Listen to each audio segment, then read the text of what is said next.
So with this Countess deck, we beat the #1 player in Clash Mini this season, Simo. He has 66-21 trophies. He was running a very meta Barbarian King deck, and we were able to get this on screen recording. So for the first game, we're actually going to go over, talk about the deck, but then just have this playing in the background. So we're going up against the #1 player in the world here. We've got our Countess, and we have some really fun minis in this deck.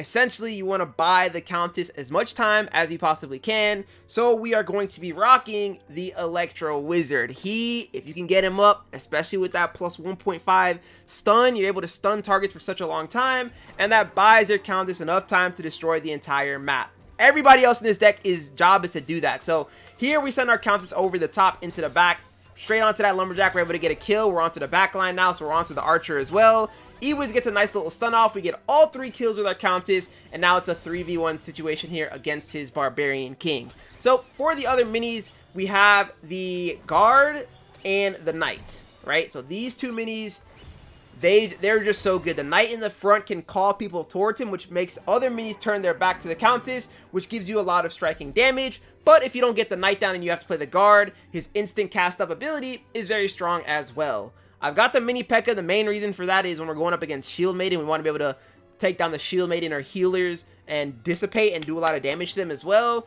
We've got the Bowler, because the Bowler does a great job landing some stuns too. And overall, I mean, like I said, the whole goal is to just find that Electro Wizard. So here, we end up putting a star onto our Guard, second star onto our Guard, and putting the mirror in the very back. The reason I placed the mirror there was because I knew he was going to be playing Archer. He's playing a very meta Barbarian King deck. So here, the Archer will be forced to attack the mirror, which will eventually allow our Countess to find her, just like that, and get the assassination. And now we're into the back line. His Barbarian King, he ended up sending over the top, as a lot of people do, because the Barbarian King doesn't die. And with the Barbarian King, actually, I don't even know if he sent him over the top or not, if he just walked about. I didn't see that there, but I think he sent him over the top. Either way, though, he's into the back line, he's attacking a mirror, wasting his time there, and he ends up in another 3v1 situation. Now into the final round, we're up 2-0 here. We definitely want to close this out because Barbarian King decks get very, very strong late game, but the Countess is one of the strongest heroes in the game when it comes to the early game. So now we ended up leveling up our Electro Wizard, and here I was like wanting to debate going for another Electro Wizard, but I was like, you know what, we'll go for a 3-star Guard. The Guard in the front on 3 stars. You guys are about to see why it's crazy. He puts his P.E.K.K.A. in the back. Genius. It almost one-shots him.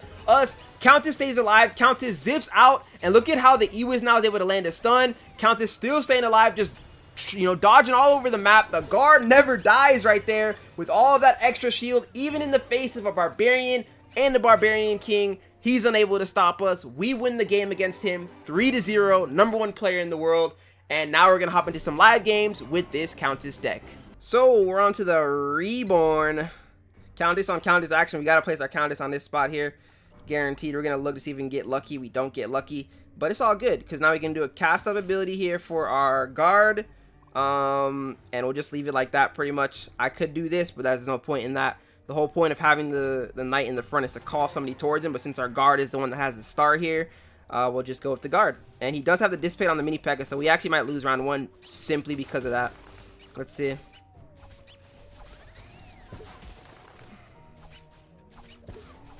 If we can at least down his Countess, that'd be good, but nah. Yeah, it's all good. He has Mini P.E.K.K.A there. We have a Mini P.E.K.K.A in our deck too, but that's not the thing that rolled up into our first hand. So totally fine. Having that Mini P.E.K.K.A on the field is good because if it ever catches the Countess, then the Countess is just in trouble. So we'll look to get this pump up now. I could go for an Electro Wizard, which might actually be a good play here. It's risky, but I think I like it. So we'll go here with the Countess. We're going to try to kill this Mini P.E.K.K.A. We'll have extra stun duration for the Ewiz. He needs to come back to life for sure. And we get our pump down here. So I think the Countess walks up on this Mini P.E.K.K.A where the Guard takes a lot of the damage from it first. We get the Mini P.E.K.K.A weak, and then we can kill the Mini P.E.K.K.A. He actually traps it there. So let's see how this plays out. That's very unfortunate. We get a nice stun onto that Mini P.E.K.K.A though. I need him out of there. There's another huge stun. Stun allows us to get that kill. And now we're backstabbing the Countess. That's huge. and he doesn't come back to life. So the timing on that just works out beautifully for us. I'll be honest with you. The timing on that works out so beautifully. We're up 2-1. It was a big gamble not playing our Countess on this slot, but it ended up paying dividends. So we're going to sort of do something similar here. We're going to go with the shield up now. We'll look for... Oh, I should have played the mini P.E.K.K.A there. Whoops.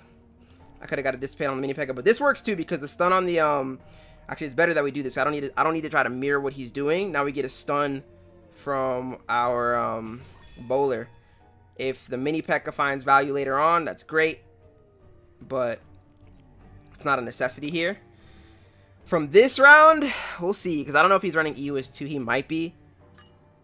I mean, our rerolls don't allow us to go look for an EUS now either way. So no EUS. He's got the knight there in the front. Oh, no way. That works out beautifully for him. It was a beautiful, it was just beautiful. Beautiful, that's all I gotta say. So now we get that stun onto his... Are we able to kill the Countess here?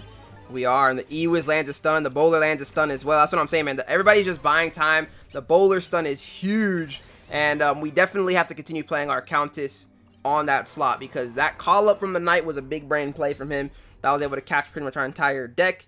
Now we've got the striking up to 5 enemies on the EUS, which is massive. I can do 3-star here on the front line if I really want to. I could also do like a knight, which is not a bad idea. I'm going to reroll. We're going to get an EUS. Do I want the EUS? Do I want the EUS? We're doing it. We're going to put these guys in the back. I don't need to call him over. We'll do 3-star on the EUS. We get our stun ability up immediately. We got the dissipate from the mini P.E.K.K.A. Yeah, I think this is fine.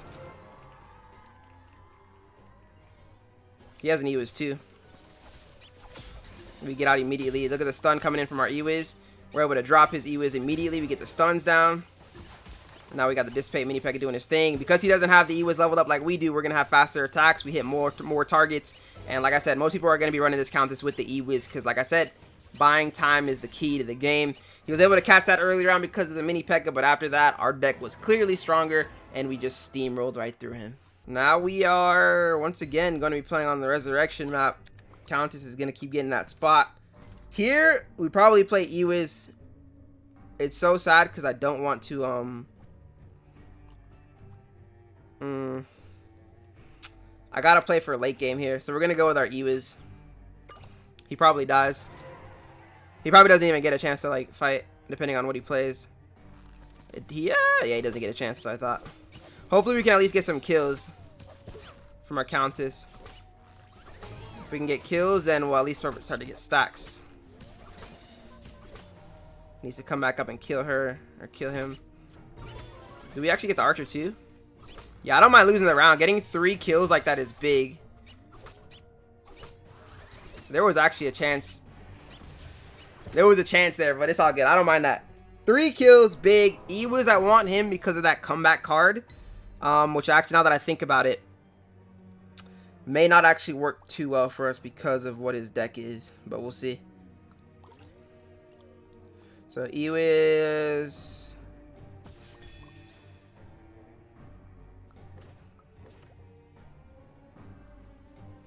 We go EUS, knight, comeback. Let's see. It's interesting here. Interesting strategy. So the archer's not gonna be able to target the EUS right away.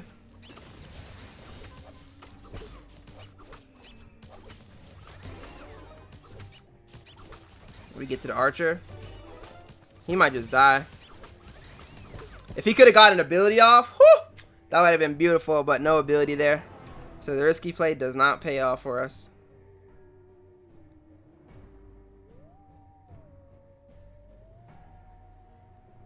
My game glitching?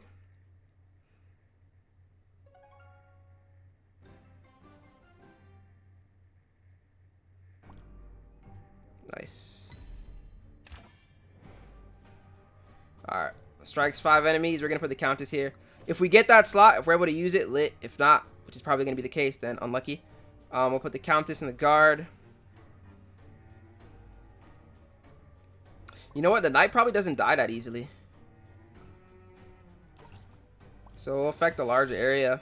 I don't think he dies that easily. So if he doesn't die that easily, the Ewiz might be able to take a death here.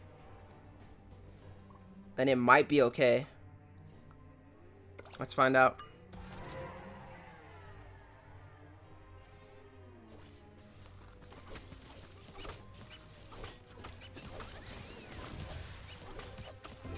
There's the big boy stun. Yeah, we just don't end up using this spot here. We should have just played hot pot, I think. I wanted to bring my Ewiz back, but it looks like we don't even get a chance to even do that. There's a really good chance. Oh my gosh, we just got one shot. Knight comes back to life there. It's a really good chance. We gotta play our... We don't want the... it's so tough to decide what to do here.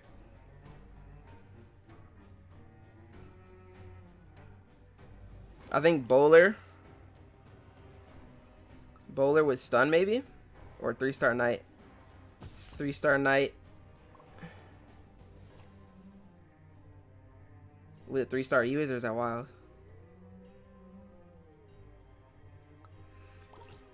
It's low-key wild, I think. Instead, we're going to get our guard down. Guard in the back. He should be the one taking damage. Our base should never take damage here. The comeback card. So if we can get that down and get a comeback, that'd be huge. We walk up again and immediately kill that. We go straight to the back line. Oh, yes. The Countess late game levels up, and that's going to be a few minis dead. And now the Ewiz gets to find value. We don't even end up needing it, which is big. Smart on him to play what he played, but not good enough. Like this deck, I mean, it just scales. It's going to be 2-2 there. We need one more round. We sort of probably go for the same formation, I feel like. But the Bowler would be good. If we can get like a good stun. I'm going to look for it. When we find it, I send back the guard. We gain full energy. We're going to need that. And we're going to need to place him like here.